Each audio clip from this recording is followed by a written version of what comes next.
Kementerian Usaha Mikro, Kecil, dan Menengah atau UMKM optimis target rasio kewirausahaan Indonesia tercapai hingga 3,2%. Untuk mewujudkan target tersebut, Kementerian UMKM gencar menjalankan beragam program akselerasi yang mencakup pelatihan peningkatan kapasitas, pengembangan manajemen, dan perluasan akses pasar.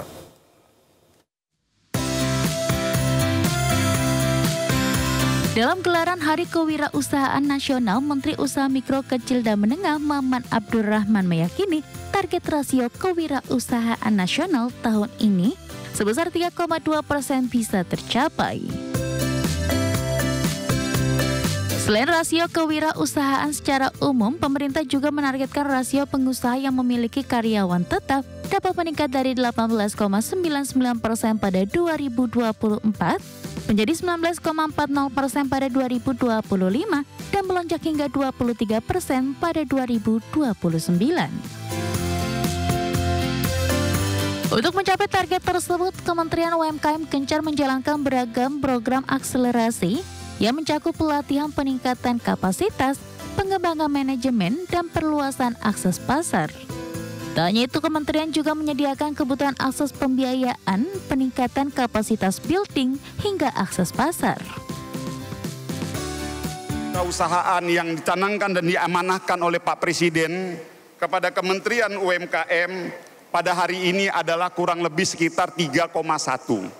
Jadi tadi saya sedikit review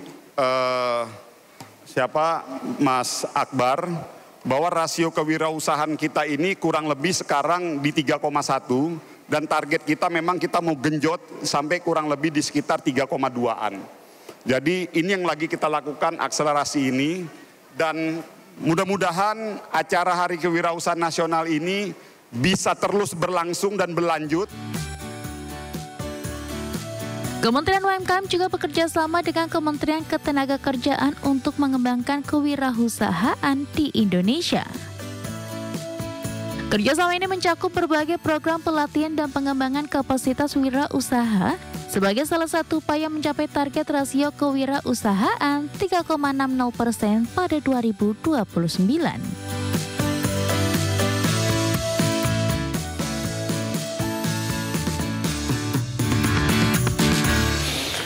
Ketua Umum BPP HIPMI Akbar Himawan Bukhari menegaskan pentingnya peran pemerintah dalam memberikan afirmasi terhadap pengusaha kelas menengah agar dapat tumbuh dan berkembang secara berkelanjutan.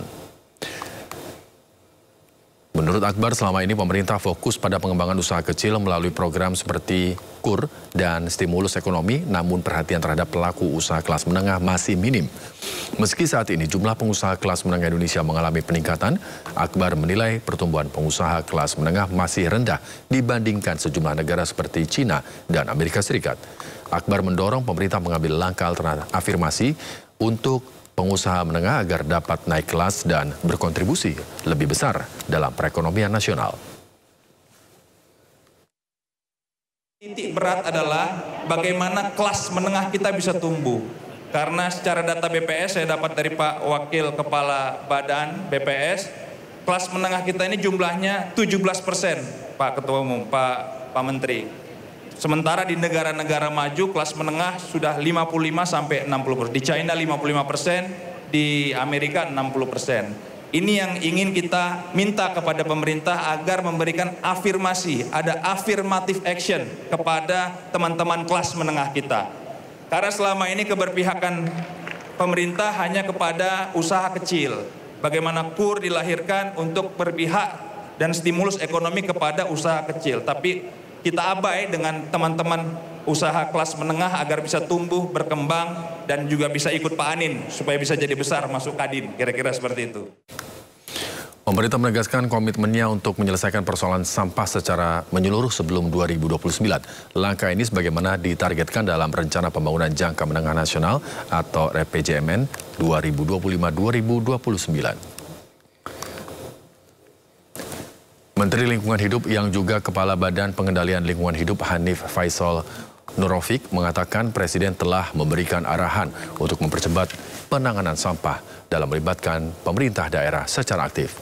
Pendekatan yang dimaksud mencakup skema hulu seperti tempat pengolahan sampah reduce, reuse, recycle atau TPS 3R dan tempat pengolahan sampah terpadu atau TPST, serta pendekatan hilir seperti waste to energy dan refuse drive fuel.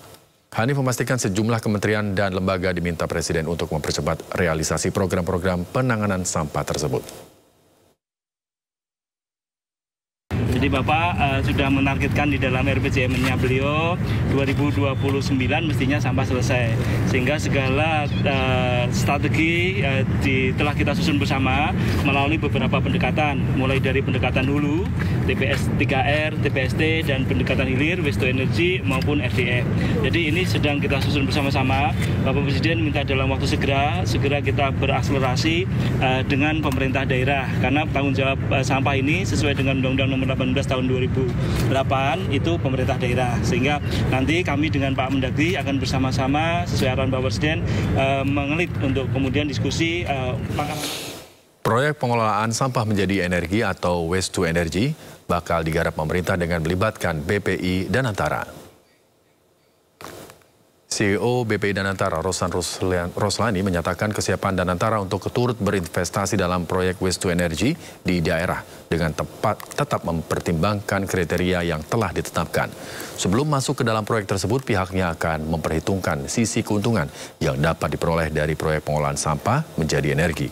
Rosan juga memastikan Danantara tidak akan bergerak sendiri dalam proyek tersebut dan akan mengajak dunia swasta untuk ikut berinvestasi dalam proyek pengelolaan sampah menjadi energi. Rosan, ya memang tadi peran Danantara tentunya kita untuk dalam rangka mempercepat waste to energy ini berkomunikasi dengan daerah dan Danantara tentunya dalam kita berinvestasi kan kita juga mempunyai kriteria dari segi return, dari segi yield-nya, dan itu juga tetap kita ikuti, dan alhamdulillah tadi pembicaraan juga sangat baik dan selama itu memang masuk ke dalam perhitungan kriteria kami, ya kami berinvestasi, dan kami juga tidak berinvestasi sendiri, kami juga akan mengajak dunia swasta untuk berinvestasi bersama dengan Danantara di waste to energy ini.